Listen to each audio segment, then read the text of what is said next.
తెలంగాణలో పంట మార్పిడి రసాయనాల తగ్గింపుపై ప్రొఫెసర్ జయశంకర్ వ్యవసాయ విశ్వవిద్యాలయంలో విస్తృత స్థాయి సదస్సు జరిగింది.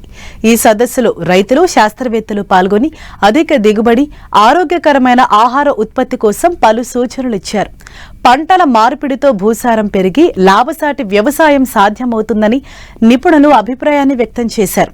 ప్రస్తుతం వ్యవసాయంలో వస్తున్న మార్పులను దృష్టిలో ఉంచుకొని అధిక దిగుబడి ఉత్పత్తి అనే విధానంతో పాటు ఆరోగ్యకరమైన ఆహార ఉత్పత్తి అనే విధానంతో వ్యవసాయ రంగం ముందుకు వెళ్లాల్సిన అవసరం ఉందని వైస్ ఛాన్సలర్ ఆల్దాస్ జానయ్య అన్నారు.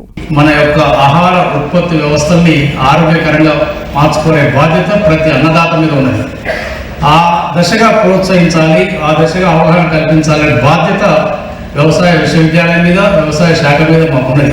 కేవలం ఏదో ఇతర సబ్సిడీలో లేదంటే ఏదో ఇవ్వటం కాదు, వాటితో పాటు ఒక మంచి అవగాహనను వ్యవసాయ రంగంలో రావాల్సిన మార్పులు, బాధ్యతలను గుర్తు చేయడం.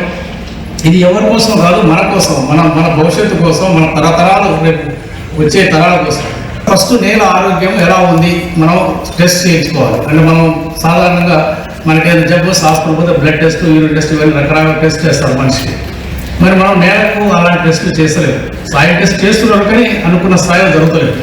ఇది కేవలం ఒక ప్రభుత్వం అనుకుంటున్నాం, విశ్వవిద్యాలయం అనుకుంటున్నా కాదు. ఇది ఒక ఉద్యమం లాగా ప్రజల నుండి రావాలి ఇది అనే ఉద్దేశంతో మేము ఒక వినూత్న కార్యక్రమం చేశాము, తలపెట్టాము.